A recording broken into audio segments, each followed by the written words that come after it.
Selamat datang. Kali ini kita akan membahas topik yang sering dianggap sulit diukur, yaitu S atau aspek sosial dalam ESG. Kita akan bedah bareng gimana caranya mengubah isu-isu sosial yang abstrak ini menjadi angka finansial yang benar-benar bisa dihitung. Nah, ini dia pertanyaan utamanya. Faktor S atau sosial dalam ESG itu kan seringkali terasa abu-abu ya, apalagi kalau dibandingin sama metrik lingkungan yang jelas, kayak emisi karbon. Tapi seperti yang akan kita lihat, dampak finansial dari faktor sosial ini nyata banget loh. Hari ini kita akan kupas tuntas gimana caranya investor bisa menerjemahkan berbagai isu sosial, mulai dari perlakuan ke karyawan sampai hubungan dengan masyarakat sekitar, menjadi angka-angka finansial yang jelas dan bisa dianalisis. Oke, ini dia peta perjalanan kita. Pertama, kita akan bahas kenapa S ini sering diabaikan. Kedua, kita lihat 3 lensa analisisnya. Ketiga, gimana cara menyambungkannya ke dampak finansial. Keempat, kita lihat contoh kasus nyata.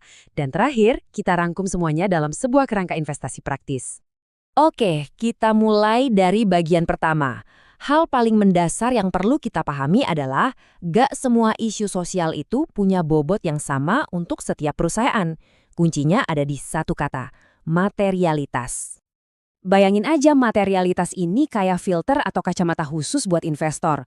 Fungsinya adalah untuk menyaring semua noise, isu sosial di luar sana, dan membantu kita fokus cuma ke isu-isu yang beneran punya potensi buat ngaruh ke laporan laba rugi. Entah itu soal keselamatan kerja di pabrik atau soal keamanan data pelanggan. Terus gimana caranya kita bisa nemuin faktor-faktor material ini secara sistematis?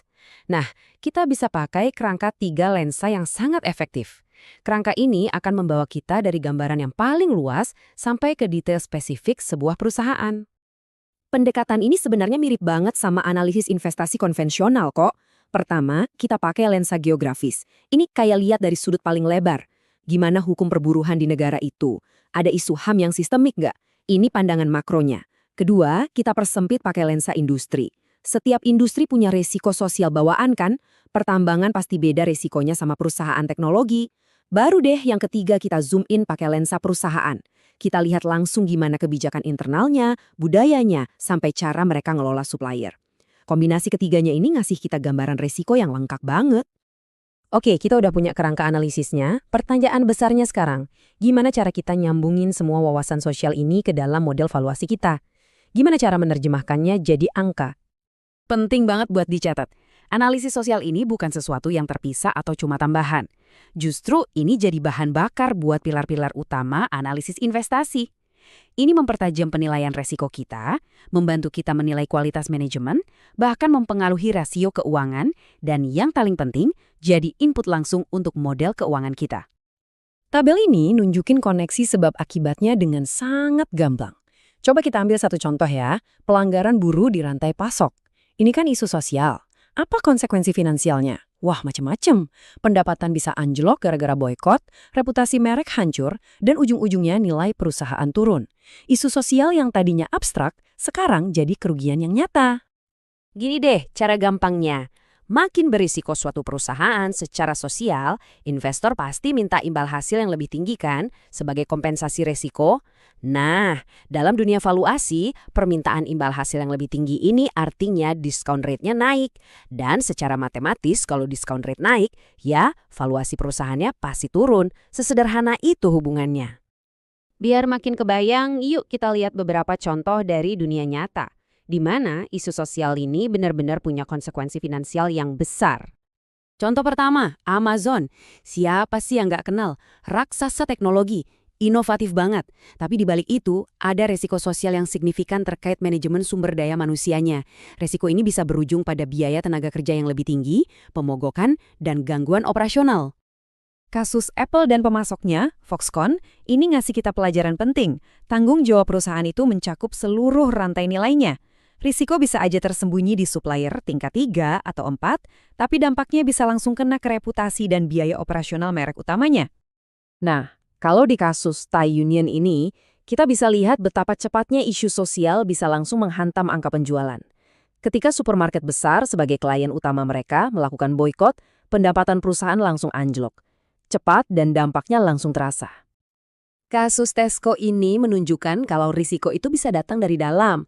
Sesuatu yang kelihatannya cuma kebijakan internal soal gaji, ternyata bisa meledak jadi risiko hukum dan finansial yang sangat material dengan potensi kewajiban bayar utang gaji yang jumlahnya fantastis. Dan ini bukan cuma soal ngatur risiko lagi loh. Sekarang, para regulator di seluruh dunia mulai maksa perusahaan dan investor untuk lebih peduli sama isu-isu ini. Jadi ini bukan lagi pilihan, tapi kewajiban. Coba kita lihat taksonomi Uni Eropa. Ini menarik banget. Fokus utamanya memang lingkungan, ada 6 tujuan yang semuanya hijau. Tapi ada syaratnya. Sebuah perusahaan baru bisa dianggap hijau kalau mereka juga memenuhi standar sosial minimum, seperti prinsip PBB dan ILO. Jadi, faktor sosial ini fungsinya kayak penjaga gerbang. Nggak peduli seberapa hijau teknologimu, kalau kamu melanggar hak pekerja, kamu nggak akan lolos. Di level negara, regulasi itu penting banget. Kenapa? Karena ini soal kewajiban hukum dan finansial. Contoh paling jelas, UK Modern Slavery Act. Aturan ini memaksa perusahaan besar buka-bukaan soal rantai pasok mereka. Baiklah, mari kita satukan semua yang sudah kita bahas tadi ke dalam satu kerangka kerja yang praktis dan bisa langsung Anda pakai. Ini dia kerangka praktisnya.